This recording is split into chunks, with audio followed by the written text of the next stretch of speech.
Welcome back to the Weekend Report. I'm Masachaba Kumalo. The Cool Dads Foundation will host its third annual men's conference on the 16th of November in Ekurhuleni. The conference calls on men and the boy child to be intentional and conscious. While celebrating Movember, the conference will also hold dialogues focused on raising awareness for men's health issues such as cancer and mental health. And to tell us more about what patrons can expect from the upcoming conference is Cool Dads Foundation CEO Bongani Ka Luvalo. Welcome to Newzroom Afrika. Thank you very much, Ms. Shawa, and good morning to your viewers at home. Thank you very much for having us. It's a cool name. Tell me about, tell me about the Cool Dads Foundation. People always ask why the name Cool. We always associate, fatherhood with, strict, mean, disciplinarian, and we thought, how do we, change, the perspective on what is fatherhood, Many of the guys would say, I know my dad, he's always at home, but he just reads a newspaper and, spanks me if I've done something wrong.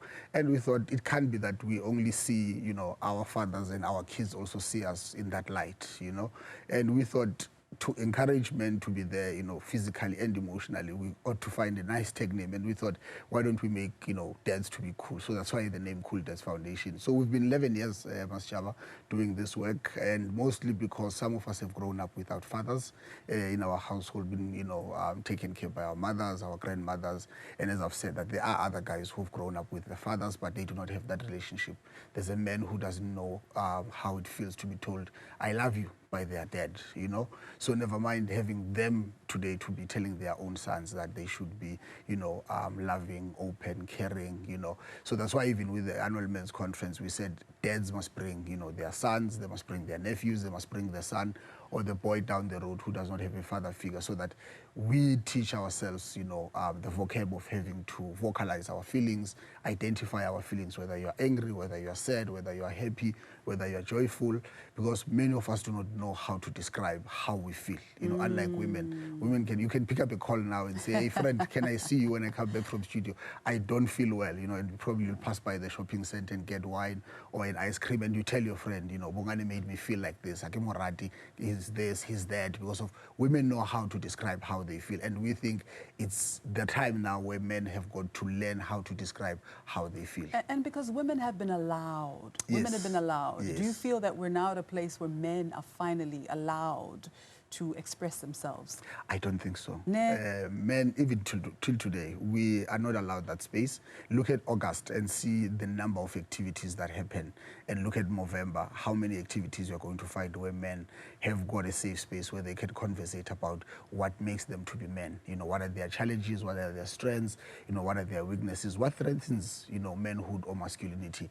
But also we continue to be seen as that symbol of strength. That's why till today you'll still be told that men can cry, is this, because there's this expectation of us to be particular things that even ourselves, we don't even know if we've got the capability nor the capacity to be those things, Yeah.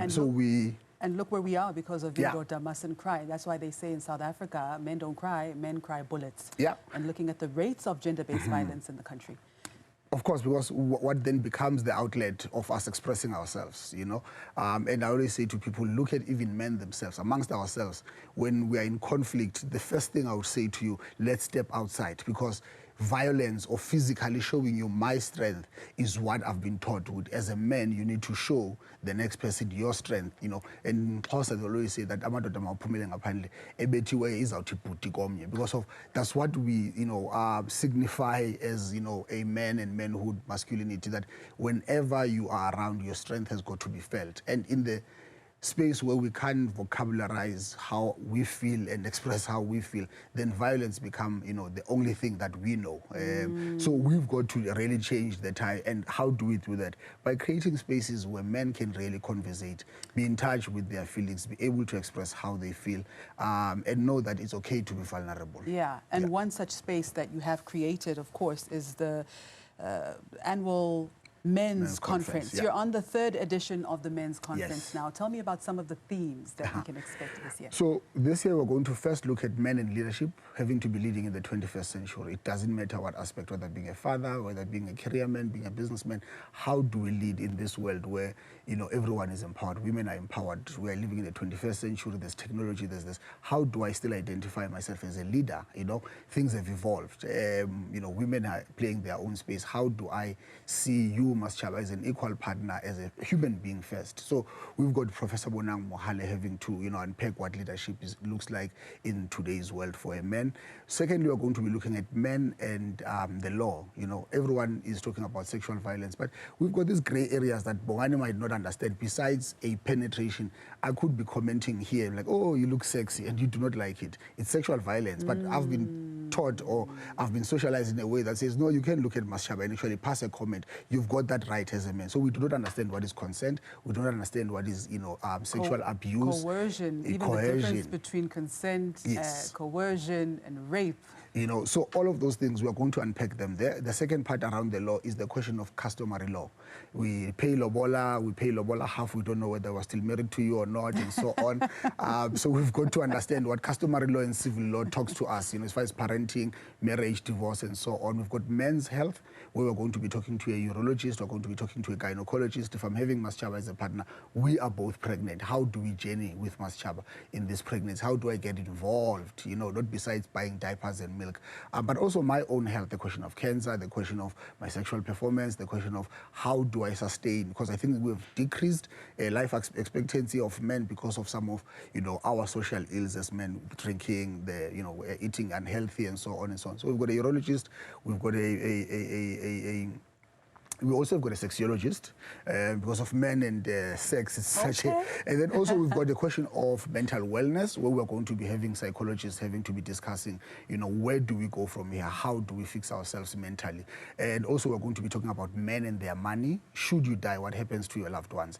Do you have a plan in place? Do you have a will in place? Do you know what is the cost of having that will in place, and so on? So we're going to be covering those 5 topics, and we've got great speakers that are going to be there, like DJ Sebi, Dade Mohale, Analysis one who's a psychologist. We've got 2 female speakers. People have been asking, why do we have women at the men's conference? We said we can't have a conversation on our own as men. We've got to go out of the stereotype that says, because if it's a men's conference, let's talk amongst ourselves. We do need voices of reason, and that's why we've invited these 2 experts to join us in those conversations. That is absolutely fantastic. So the event is for free. Free? Yes. Wow. So that men don't say, I don't have money, and so on. So you just need to log on to our website, cooldadsfoundation.co.za, and then register for yourself, and you'll be there. And in closing, who's your target market? Because I hear you talking about sexologists. So clearly this is for men and boys. No, and boys. We are going to excuse the boys when we get to that topic. Okay. You know, but also it's boys between the ages of 15 going up. So it will not be a 10-year-old, it will not be a 13-year-old, because if we want them to grasp the things that are going to be discussed. So the hard ones are going to be taken out, but it's a boy, child, and a man. And where will it be? At Jamestown Civic Center, at the banquet hall in Ekurhuleni. That's Jamestown, yeah. What time? 8 o'clock until 5 o'clock. It's a full day conference. Fantastic. Thank you very much. All right.